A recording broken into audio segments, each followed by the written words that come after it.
Bonjour à tous.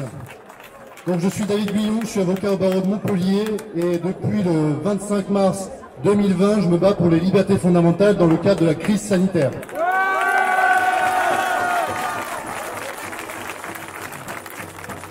Donc vous l'aurez compris, les libertés fondamentales qui depuis 18 mois sont restreintes de plus en plus. Aujourd'hui, c'est l'obligation vaccinale à l'égard des personnels soignants. Mais ne croyez pas qu'ils vont s'arrêter là. Ils sont les premiers, ensuite ce sera nous. Et la question d'une vaccination obligatoire a toujours existé. Mais ici, ce n'est pas une vaccination obligatoire, c'est une injection forcée. Parce que de gré ou de force, ils vont vous l'injecter ce produit. Et ça, c'est inadmissible dans une démocratie.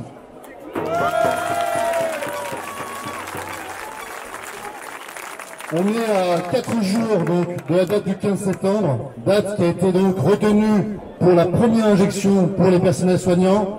Je profite de prendre la parole ici avec vous pour vous rappeler qu'il y a 3 possibilités pour échapper à cette injection forcée à compter du 15 septembre. Il y a l'arrêt médical, l'arrêt maladie, pour motif médical. Il y aura des contrôles, mais comme il y en a toujours eu, rien de nouveau sous le soleil. Donc ceux qui sont effectivement en burn-out, utilisez ce recours avant d'arriver à la vaccination. Deuxième solution, c'est le certificat de rétablissement. Si vous avez été contaminé, au coup vous allez être dans les prochains jours, vous avez la possibilité d'échapper légalement à cette vaccination pendant un délai qui peut varier de 2 à 6 mois. Il faudra bien entendu faire le point avec votre médecin traitant. Encore une fois, vous pourrez continuer de travailler, percevoir votre rémunération et satisfaire à l'obligation vaccinale.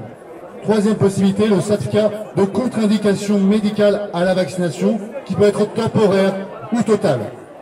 Vous l'aurez compris, arrêt maladie, certificat de rétablissement, certificat de contre-indication, 3 possibilités légales pour continuer de travailler, percevoir sa rémunération et satisfaire à l'obligation vaccinale sans être injecté.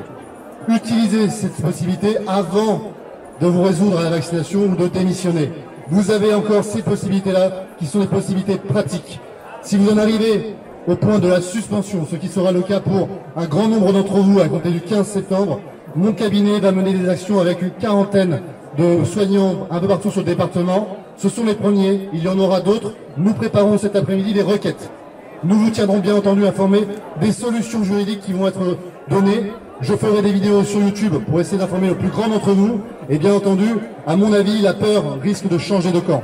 Il faut nous battre. Nous avons encore cette possibilité de nous battre. Si les soignants cèdent aujourd'hui, alors c'est le reste de la population qui suivra. Vous l'aurez compris, c'est pas une question de science, c'est pas une question de droit, c'est une question politique. Aux Antilles, ils ont déjà eu un report de la vaccination pour plus de 15 jours et on parle déjà de 2 mois dans un futur décret qui devrait sortir. Vous l'aurez donc compris, tout ça n'a rien de scientifique, tout ça n'a rien de juridique, c'est uniquement politique.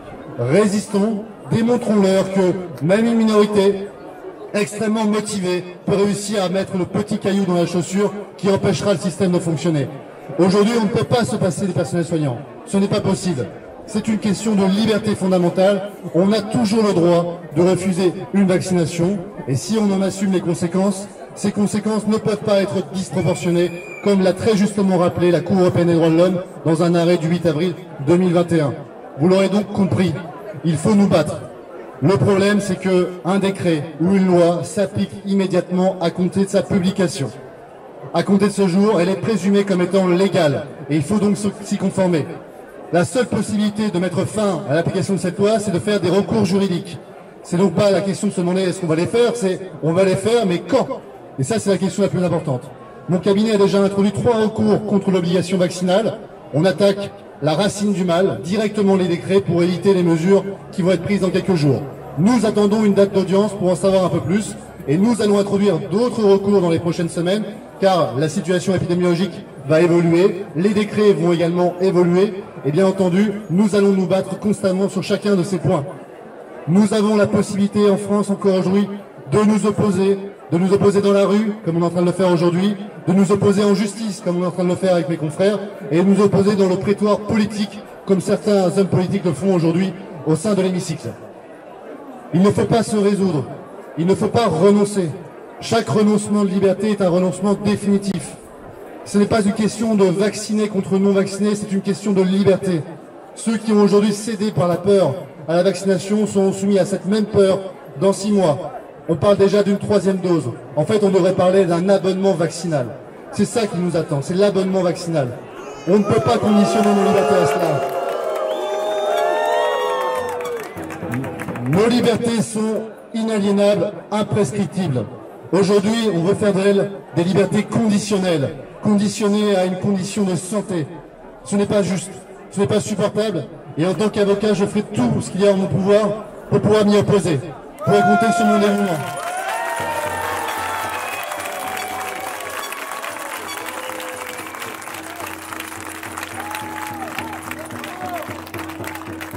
Je suis très heureux d'être avec vous aujourd'hui. Je n'ai pas pu être là tous les samedis, je m'en excuse. On a énormément travaillé ces dernières semaines. Et en tout cas, je suis très heureux d'être avec vous aujourd'hui. Je serai contraint de vous quitter assez rapidement puisque je dois me remettre au travail. Mais sachez-le, si vous ne serez pas dans la rue aujourd'hui pour être avec vous, je suis dans le prétoire dans les prochains jours pour vous soutenir et pour me battre pour nos libertés fondamentales, pour nous aujourd'hui et pour nos enfants.